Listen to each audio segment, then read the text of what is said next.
படுத்துறாங்களே விஜய் வந்துட்டாரு திமுக இதோட அழிவுகளை ஆரம்பிச்சு திமுக மொத்தமா முடிஞ்சிருன்ற மாதிரியான பேச்சு. சொல்லுங்க சொல்லுங்க உங்க இஷ்டத்துக்கு சொல்லுங்க. திமுக அழிஞ்சு போடும், நாளைக்கு அழிச்சிடும், காலையில் அழிச்சிருக்கு. நாளைக்கு காலையில் பார்த்தீங்கன்னா தேர்தலுக்கு முன்னாடி திமுகவினுடைய செல்வாக்கை குறைப்பதற்காக என்னென்ன உண்டோ இருக்கிற சினிமா ஸ்டார்ஸை எல்லாம் வந்து கட்சியை ஆரம்பிக்கிறது சொல்லுவாங்க. அந்த கோடி இந்த கோடி தெருக்கோடின்னு சொல்றோம், அதை சொல்றாங்க.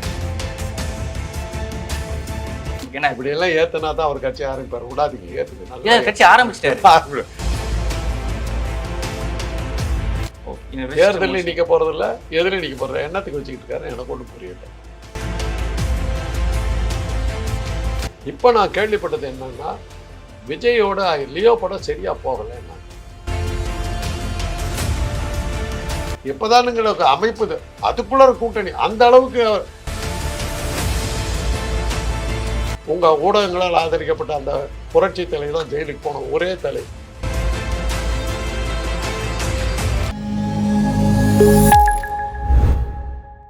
இன்னைக்கு நம்ம காந்தராஜாவை சந்திக்க வந்திருக்கோம்.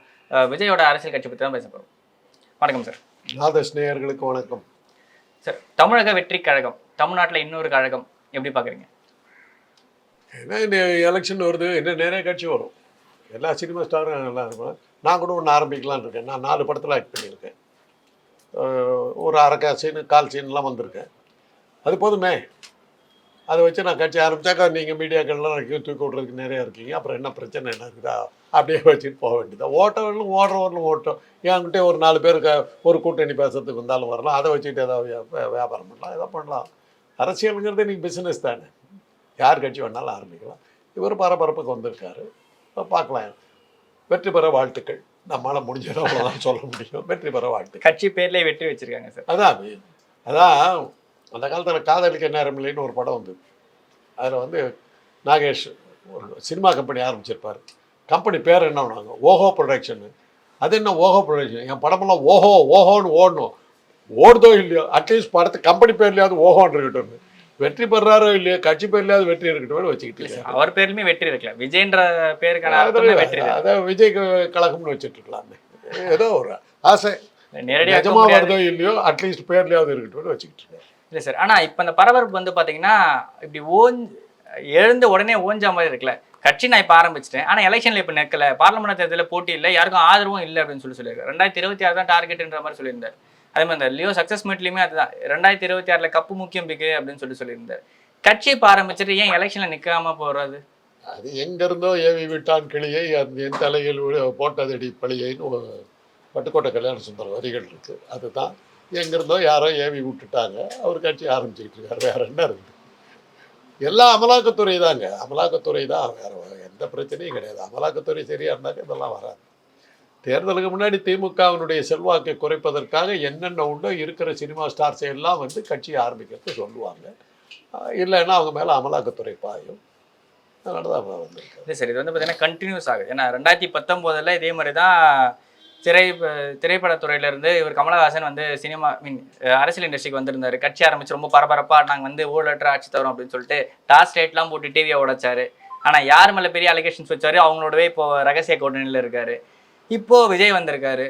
இது ஏன் தேர்தலுக்காக மட்டும்தான் இந்த பரபரப்பு கிரியேட் பண்ணுறாங்க? தேர்தல் நேரத்தில் இன்னும் வருங்க. இன்னும் 2 மாதம் 3 மாதம் இருக்குது. இன்னும் இப்போ மற்ற யோகி பாபு இவங்கெல்லாம் இருக்காங்கல்ல, அதெல்லாம் ஆளுக்கு ஒரு கட்சி வரும், வந்துக்கிட்டே இருக்கும்.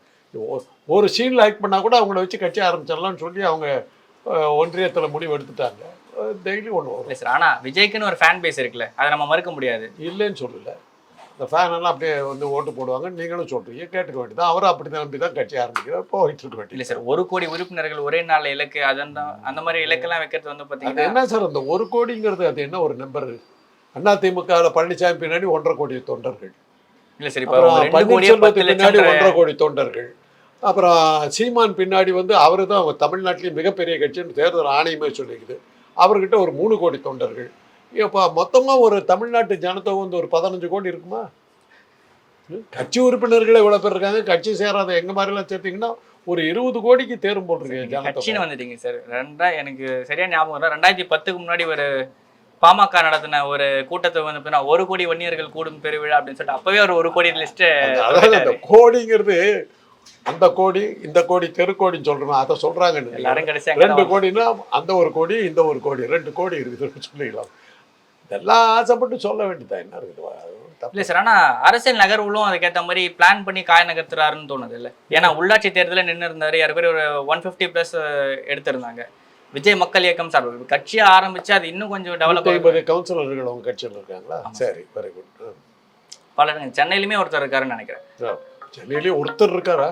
அப்பா, கட்சியாவே ஆரம்பிக்கல. இப்போ சினிமா தியேட்டருக்கு வர்றவங்களெல்லாம் கட்சிக்காரன்னு முடிவு எடுத்துட்டீங்க. இப்போ நான் கூட சர்க்கார் படமெல்லாம் பார்த்தேன். அப்போ நான் விஜயோட கட்சியா? இல்லை சார், சினிமா பார்த்தவங்க எல்லாத்துக்கும் அந்த கட்சின்னு எடுத்துட்டீங்க போல. இல்லை சார், ஆனால் இப்போ அந்த மாதிரியான ஒரு போக்கு தானே இருக்கு. இப்போ அரசியல் சினிமாவில் இருக்க ரசிகர்களை வச்சு நான் கட்சி ஆரம்பிச்சிடறேன், ஒரு பெரிய ஒரு அலை எனக்கு இருக்குன்ற மாதிரியான பேச்சுக்களும் இருக்கு. ஏன்னா இப்படியெல்லாம் ஏத்தனா தான் அவர் கட்சி ஆரம்பிப்பார். விடாதீங்க, ஏத்துங்க. நல்லா கட்சி ஆரம்பிச்சிட்டாரு, பேர் தான் வச்சிருக்காரு. தேர்தலில் நிற்க போறதில்ல, எதுலையும் நிற்க போற எண்ணத்துக்கு வச்சுக்கிட்டு இருக்காரு. எனக்கு ஒன்றும் புரியல. ஆனால் நாங்களும் இருக்குன்னு காட்டிக்கிறதுக்காக வச்சிருக்காரு. அதுல இருந்து என்ன தெரியுதுன்னா அவருடைய சினிமா உளுந்து போச்சுன்னு தெரியுது. இல்லை சார், அதுக்கப்புறம் சினிமா நடிக்க மாட்டேன்னு சொல்லிட்டு சினிமா உளுந்து போச்சுங்க. இல்லை சார், கண்டினியூஸா தீவிர அரசியலுக்கு எப்போ வந்தார் தெரியுங்களா? வரிசையாக 3 படம் விழுந்துச்சு. திமுக ஆட்சிக்கு வந்துருச்சு, 67 ஆட்சிக்கு வந்துருச்சு. ஆட்சிக்கு வந்த உடனே எதிர்பார்த்த வெற்றிகளை அவர் படங்களுக்கு கொடுக்கல. உதாரணத்துக்கு சொல்ல நம் நாடு படம் தெலுங்குல சூப்பர் ஹிட்டாக ஓடின படம்.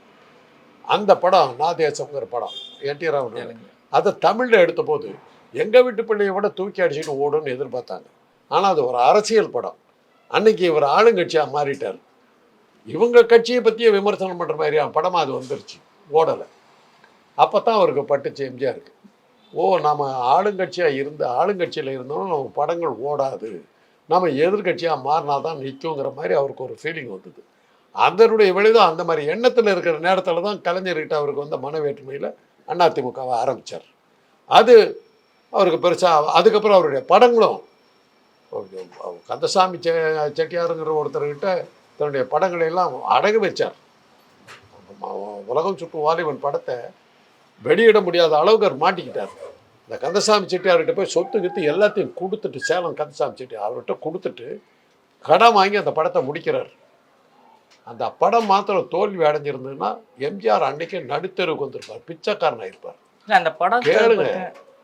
ஆனால் அவர் எதிர்கட்சியாக மாறி சவால் விட்டு எல்லாம் வந்த பிறகு அந்த படம் ஓடிச்சு பாருங்க, ஒரு ஓட்டம். திருப்பி சினிமாவுக்கு வந்துட்டார். அரசியல் வந்துருச்சு, நல்லா பிச்சுக்கிட்டு போச்சு.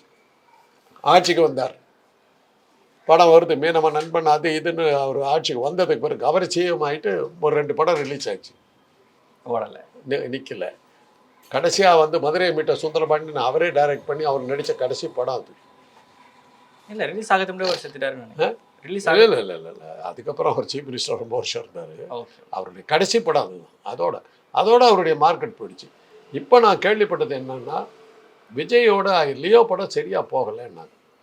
நீங்கள்லாம் சேர்ந்து தான் சொன்னீங்க அந்த படம் 3வது காட்சியிலேயே 35,000 கோடி ரூபாய் வசூல் ஆகிடுச்சு. நீங்கள் இருக்கட்டும், ஏதோ ஒரு நம்பர் உங்கள் வாயில் வர்ற நம்பர் தானே.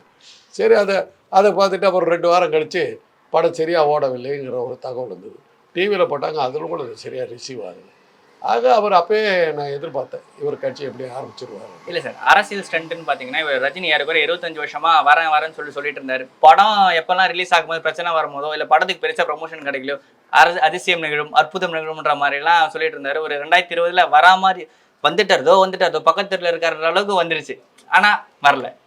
அதே தான் இதுக்கு வேற என்ன. ரஜினி இப்போ பின்வாங்கிட்டாரு, ஆனா விஜய் பின்வாங்காம கட்சி வரைக்கும் ஆரம்பிச்சுட்டு இப்போ ரெஜிஸ்ட்ரேஷன் வரைக்கும் போயிட்டாங்க. ரஜினி கட்சி ஆரம்பிச்சாருங்க, தமிழறிவு மணியன்லாம் போட்டாருங்க. தமிழறிவு மணியன் அவரோட கூட்டணி சேரத்துக்குலாம் நிறைய பேர் வந்துட்டாங்களா. அதுக்குள்ளார என்ன உங்க மாதிரி யூடியூப்ல என்ன பேட்டி எடுத்துட்டாங்களா, கூட்டணி ரஜினியோட கூட்டணி வச்சேன்னு ஒரு கட்சிக்காரர் உட்காந்துட்டு என்கிட்ட 1 மணி நேரம் பேசிட்டு போனார். இருக்குது இது எப்போதானுங்களுக்கு அமைப்பு அதுக்குள்ளார கூட்டணி அந்த அளவுக்கு. அப்போதான் ரஜினிக்கு புரிஞ்சுது, ஓஹோ நாம கட்சி ஆரம்பிச்சோம்னா இவங்கெல்லாம் தான் உட்காருவாங்க. அவருக்கு நல்லா புரிஞ்சு போச்சு. பஸ் கண்டக்டராக இருந்து ஆடி ஓடி உழைச்சி வேர்வை சிந்தி சம்பாரிச்ச காசை பூரா ஒரே நாளில் இவனுக்கு ஒழிச்சிருவாங்க. தான் அவர் உடனே பார்த்தாரு, அப்படியே கொரோனாவில் படுத்தேன்னாரு. இது பண்ணார். அப்புறம் அப்படியே காணாம போயிட்டார். இன்னைக்கு வந்து அரசியல் பற்றி அவர் பேசுறதே கிடையாது. இல்ல சார், இப்போ ஆடிட்டர் குருமூர்த்தி கூட ரீசெண்டாக பேசியிருந்த அவர் அடுத்த அவர் தான் அடுத்த ஆள். நான் சொன்னா ரஜினி கேட்பாருன்னு விட்டாரு. அப்பயே புரிஞ்சு போச்சு இவர் நம்மளை எங்கேயோ சிக்கலில் விட போறாரு. ஆடிட்டர் குருமூர்த்திக்கு தான் ரஜினி நன்றியோ சொல்லணும். இல்லாட்டி ரஜினி அரசியலுக்கு வந்து மாட்டிக்கிட்டு வந்திருப்பார். சார் துக்ளக் படிக்கிறவங்களாம் புத்திசாலிங்கன்னு ரஜினி தான் சொன்னாரு. துக்ளக் எழுதுற ஒரு பேச்சு அவர் கேட்டிருக்க மாட்டாருன்னு அதான் அப்படி கேட்பாருன்னு நினச்சி தான் குருமூர்த்தியும் பேசி விட்டாரு. அப்புறம் தான் ரஜினி யாருன்னு அவருக்கு தெரிஞ்சுது. அன்னைக்கு காணாம போனவர் தாங்க குருமூர்த்தி. அந்த சமயத்தில் என்ன நீங்கள்லாம் சொல்லிட்டு இருந்தீங்க, குருமூர்த்தி கையில் தான் தமிழ்நாடு ஆட்சியே நடக்கிறது அப்படிங்கிற அளவுக்கு அவரை தூக்குனீங்க. இல்லை சார், ஓபிஎஸ்ஸுமே டைரெக்டாக விமர்சிச்சிருந்தார்ல குருமூர்த்தி ஒரு துக்ளக் மேடையிலாம் நினைக்கிறேன். ஓபிஎஸ் ஆண்மையற்றவர், அந்த போய் இந்த தர்மயுத்தம் பண்ண சொல்லி நான் தான் உட்கார சொல்லியிருந்தேன். அதுக்கப்புறமா அவரை தனியாக கேட்டேன், ஆம்பளையா நீ கேட்டேன். குருமூர்த்தி என்ன சொன்னார், என்ன நம்பிதாங்க தமிழ்நாடு இருக்குதுன்னு தான் அவர் சொல்லிக்கிட்டு இருந்தார். நீங்களும் அப்படி தான் பண்ணிக்கிட்டு இருந்தீங்க. அந்த பத்திரிக்கை அப்படி தான் பண்ணிகிட்டு இருக்கோம். அவங்க என்ன பண்ணுவாங்கன்னா, ஒரு தடவை திமுக ஆட்சியில் இருக்கும்போது ஹண்டே எதிர்கட்சியில் இருந்தார். அவர் வந்து அசம்பிளியில் நிறைய கேள்விகள்லாம் கேட்டுக்கிட்டு இருந்தார். அதுக்கு துக்ளக்கில் எப்படி கார்ட்டூன் போட்டாங்கன்னா, இது அண்ணா கலைஞர் எல்லாமே வந்து சின்ன பொம்மை விரல்கள் மாதிரி அந்த விரலை ஆட்டி படைக்கிற கையா வந்து ஹண்டே இருக்கிற மாதிரி கார்ட்டூன் போட்டாங்க. அவர் கையில் வந்துருச்சு அரசாங்கமே அப்படிங்கிற மாதிரிலாம் கார்ட்டூன் போட்டுக்கிட்டாங்க. ஆனா இப்பவுமே அந்த மாதிரி ஒரு பார்வையை ஏற்படுத்துறாங்களே, விஜய் வந்துட்டாரு, திமுக இதோட அழிவுகளை ஆரம்பிச்சு திமுக மொத்தமா முடிஞ்சிருன்ற மாதிரியான பேச்சு. திமுக எந்த வருஷம் ஆரம்பிச்சதுன்னு தெரியுமா உங்களுக்கு? தெரியுமா எந்த வருஷம் ஆரம்பிச்சது தெரியுமா? அடிப்படை ஞானம் இருக்குதா உங்களுக்குன்னு பார்க்க. முதல்ல எந்த வருஷம் ஆரம்பிச்சது தெரியுமா? திமுக 50களில் 49ஆம் வருஷம். அடுத்த வருஷம் 75வது வருஷம் வரப்போகுது. ஓகே. இந்தியாவிலேயே காங்கிரஸுக்கு அடுத்தாப்படி மிக பழமையான அரசியல் கட்சி, இன்னைக்கு ஒரு நீடிச்சு நிற்கிற கட்சி, ஒரே சின்னத்தில் இருக்கிற கட்சி திமுக. அதை அழிக்கிறதுக்காக அன்னைக்கு இருந்த காங்கிரஸ்காரர்கள்லாம் உயிரை விட்டாங்க. அந்த காங்கிரஸ் இன்னைக்கு இல்லை, தமிழ்நாட்டில் காணோம். அவரை கலைஞரை எதிர்த்து ஒழித்து கட்டித்து விட்டுத்தான் நான் தீர்வேன்னு சொல்லிட்டு எம்ஜிஆர் ஆரம்பித்த எம்ஜிஆர் கட்சி இன்னைக்கு 4ஆக உடச்சி கிடக்கு. இல்லை சார், அதுக்கப்புறமா திமுக நிறைய கட்சிகள் பிரிஞ்சு திமுகவுல இருந்து பிரிஞ்சவங்க தான். திமுக இன்னைக்கு இருக்குது ஆட்சியில் உட்காந்துருக்கு. ஆனா சொல்லுங்க உங்க இஷ்டத்துக்கு சொல்லுங்க. திமுக அழிஞ்சு போடும், நாளைக்கு அழிஞ்சிடும், காலையில் அழிஞ்சிருக்கு, நாளைக்கு காலையில் பார்த்தீங்கன்னா அந்த மாதிரியான ஒரு பார்வை எல்லாருமே வைக்கிறாங்க. 75 வருஷமா இருக்கு சார். நீங்களும் அவங்கள பத்தி எழுதாதது கிடையாது. ஒரு அச்சு ஊடகம் கூட அவங்கள வந்து ஆதரிச்சு எழுதுறது கிடையாது, அவங்களுடைய பத்திரிகைகளை தவிர. இப்போ கூட நேற்று கூட ஒரு புத்தகம், ஒரு இந்தியாவில் தமிழ்நாட்டில் வெளியாகிற ஒரு ஆங்கில பத்திரிகையுடைய ஒரு புத்தகம் வருது. வைக்கம் போராட்டத்துக்கும் பெரியாருக்கு சம்பந்தம் இல்லைங்கிற மாதிரி அந்த இவ்வளோ பெரிய புக்கு தமிழ்நாட்டு வரலாறுன்னு போட்டிருக்காங்க. தவறி கூட அண்ணா படமோ பெரியார் படமோ வராமல் ஜாக்கிரதையாக வெளியிட்டிருக்காங்க. தமிழ்நாட்டு அரசியல் திமுகவுக்கு சம்பந்தமே இல்லைங்கிற மாதிரி. என்ன பிரயோஜனம்?